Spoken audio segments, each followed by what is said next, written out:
Okay. the mold. How many did he want? I don't know. Did you ask him? No, he just said to deliver them. So Okay. go down and then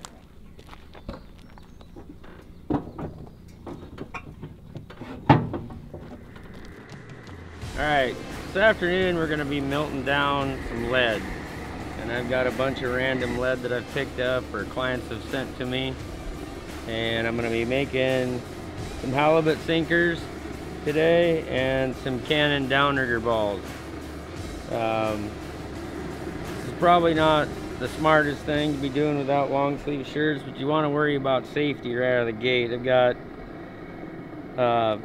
welding gloves.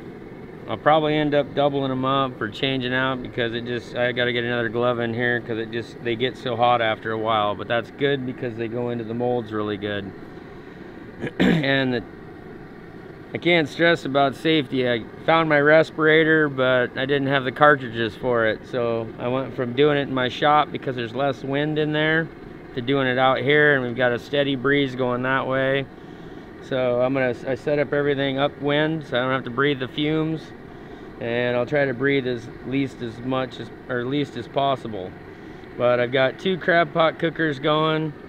I've got a cast iron teapot, which works really good for pouring into the material, and I got a cast iron frying pan. The way that metal's setting up there, that piece of roofing, it's just to block the wind so it stays warm. And then I've got a little electric one that works good, but it works good for smaller pieces. So I've already melted about 100 pounds of lead. It doesn't look like that much, but it's probably over 100 pounds. That kettle right there will hold about 90 pounds. If you grab a hold of it and pick it up, you'll know. It's heavy and hot.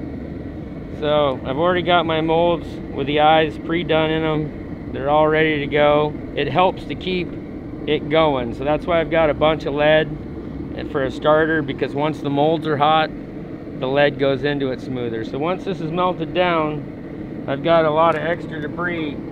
So I got fish hooks that I had for jigs. Here's another jig. There's some hooks.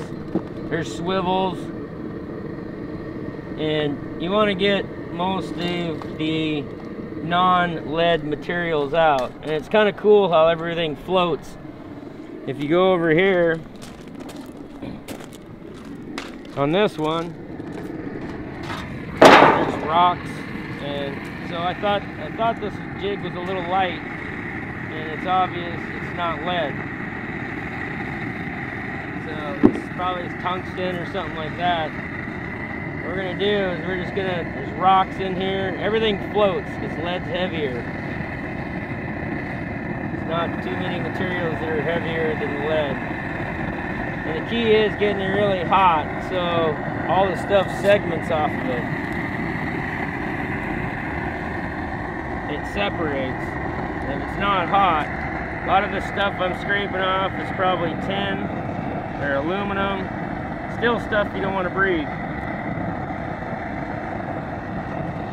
And we're trying to get mostly just, there's another fish hook.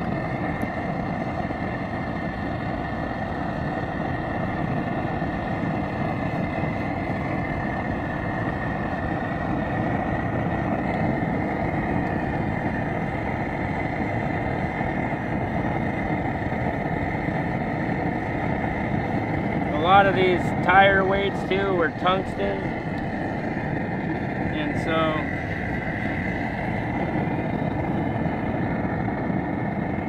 they'll melt down, but they're not lead, and they clog up, they clump. I want to get down to this nice pourable material.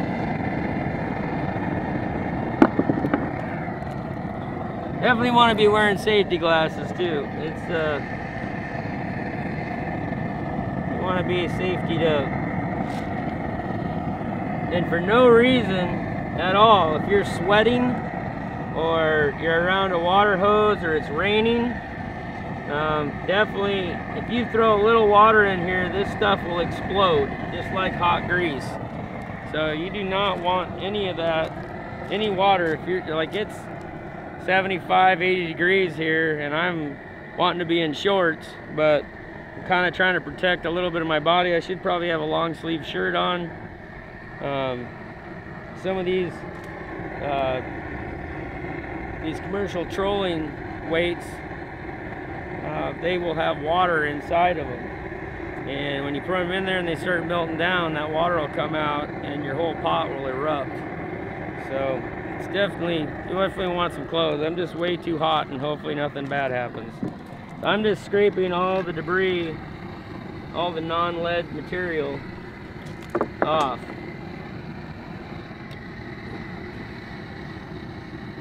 Staying upwind so I don't have to breathe it.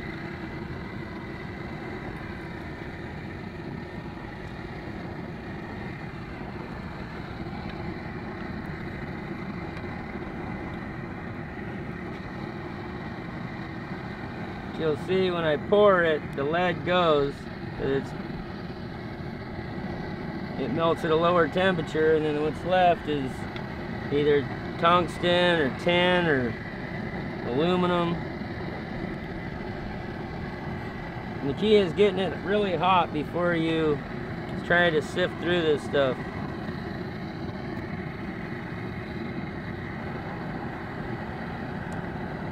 Oh, crap.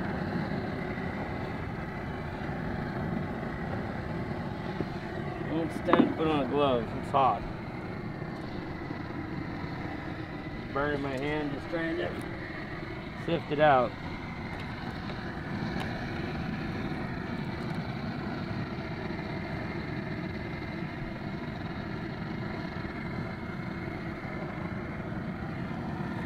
You can see there's rust from the kettle. It came off over the winter. It floats.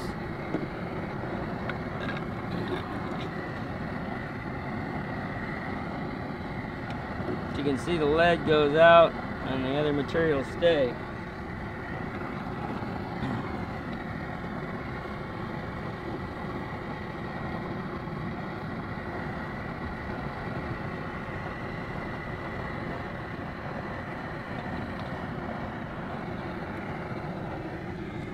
All right, we're about to the point where we can start making some of these. I'm gonna glove up. These ones are already preloaded. So the hotter this is, the better, because then it'll go in smoother.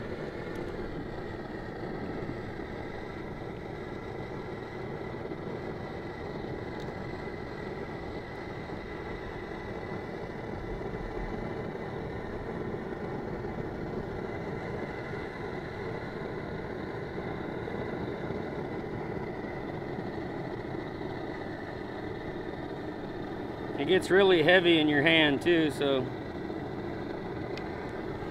I don't know if there's enough in there to make another one or not. I'm going to add a little more lead to that. What I'll do is I'll just scoop some up with a ladle.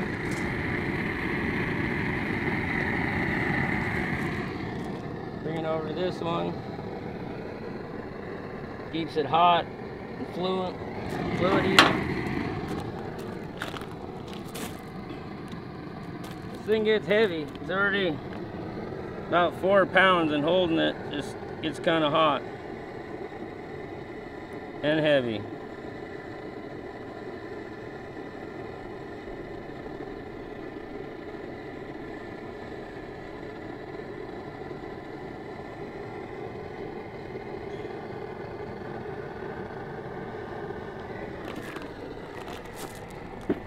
Sit that one down. Grab another mold. Oops.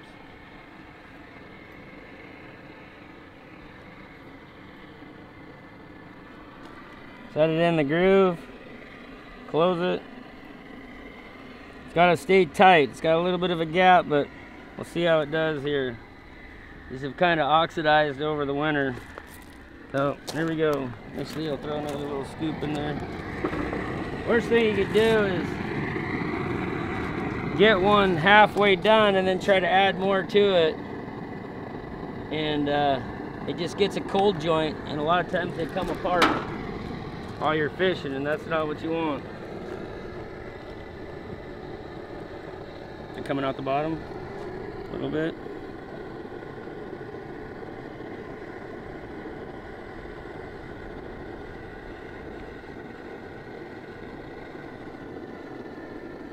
This is an old mold. This old mold's over 20 years old. Melted a lot of lead. All I'm gonna do is put this on. That way I can catch it and reuse it. Okay, some of these molds have bigger holes in them, like so. And so what you can do is hold them.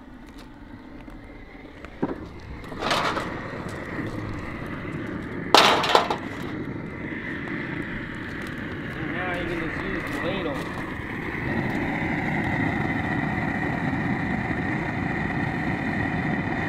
Yeah, the mold isn't very hot yet. So that one's bunk. It's done. This is the first round of the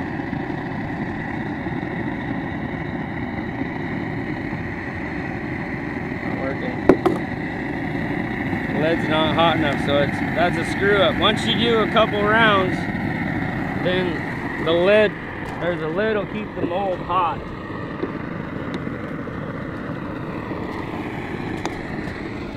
We'll put this in here.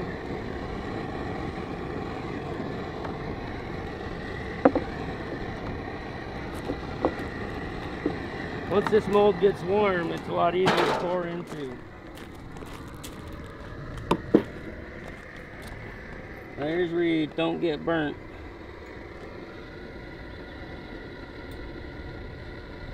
Man, those are big.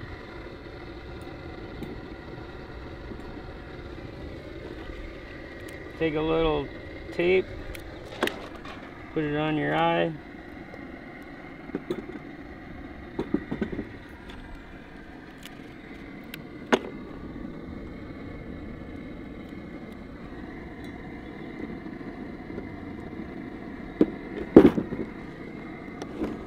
Close it.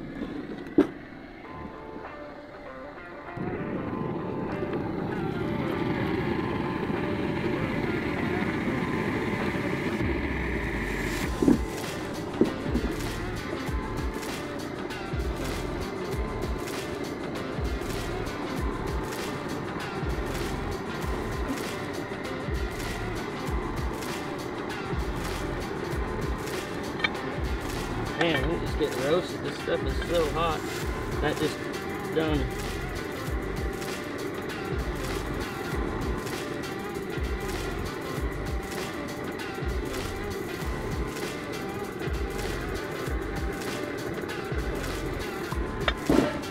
I only got one out of the bunch. Finally. I just don't like the feed for some reason. I don't know why, but alright, so once you get them done, and it's hot out, I'm over the stove, I'm a little stressed out with everything and not wanting to pop. See me sweating? See the sweat dropping off my nose? That's the last thing you want hitting that hot grease. Or that hot lead, it's like grease. So, you just pop them out of here, pop them in the bottom. Mix. Pop them out. That's nice cold water. The middle of some of these will still be molten lead. Like this one, it'll still be molten in the middle. But when it hits the water, it cools it down.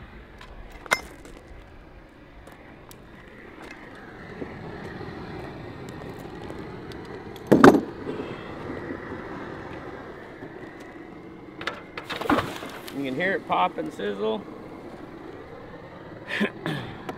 This one is that borrowed mold from my buddy, and it's not feeding very well. I don't know what's going on.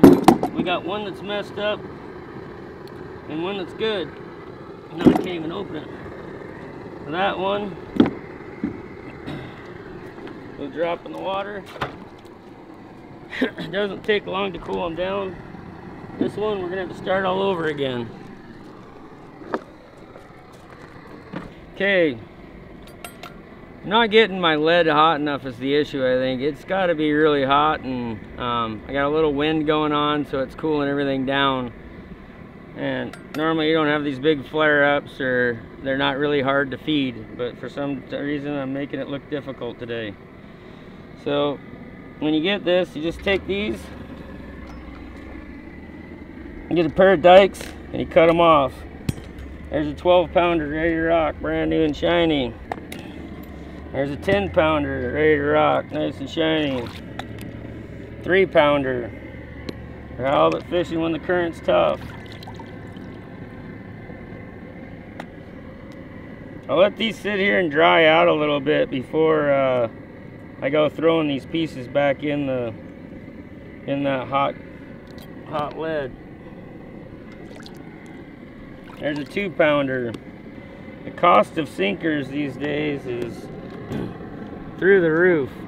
These things are about 75 to 100 bucks depending on where you buy them. And those 2-pound sinkers are 15 to 18 bucks. The 3-pounders are like 20 some dollars. So just trying to save myself a few bucks, and my clients go through a lot of lead. So trying to keep a little money in my pocket and be creative and do it myself. You guys like what you're seeing, please subscribe, share it with a friend. Be safe when you're doing this. Get all the protective gear, try to get a good breeze, and don't be too much of a rush. I feel like I'm rushed with this camera in my face, but anyways, be safe before anything, and enjoy the outdoors, enjoy friends and family, know where your meat comes from. What was your name again, man? Andrew. And what do you do on this island? We fish, we go hunting, and have fun. So what's your job though? What do you do, man? Mow lawns, weed whack, deliver stuff. Deliver stuff. So you're delivering some stuff to John right now? Yes. What are you delivering in? I think they're fishing weights, and then John has the mold to make them, and I'm pretty sure you attach them to your line and then drop them into the water. So Andrew wants to start his own YouTube channel out here. So you guys all need to stay tuned for, you know, when he creates that, I'll let y'all know. Yeah. What kind of content do you want to create, man? Minecraft, Xbox, fishing, hunting, quadding, all of it. Sweet. So gaming plus another way of gaming. So 2 gamings, but just different type of gaming. Just tons of stuff. That's what's up, dude, man. Yeah. That's basically it. You have millions of subscribers? Yeah. All right. What would you like to tell anybody anything for this first intro to your YouTube experience? Well, go over and subscribe, like, and comment. Thanks for watching. Hey, he's already got that down, folks.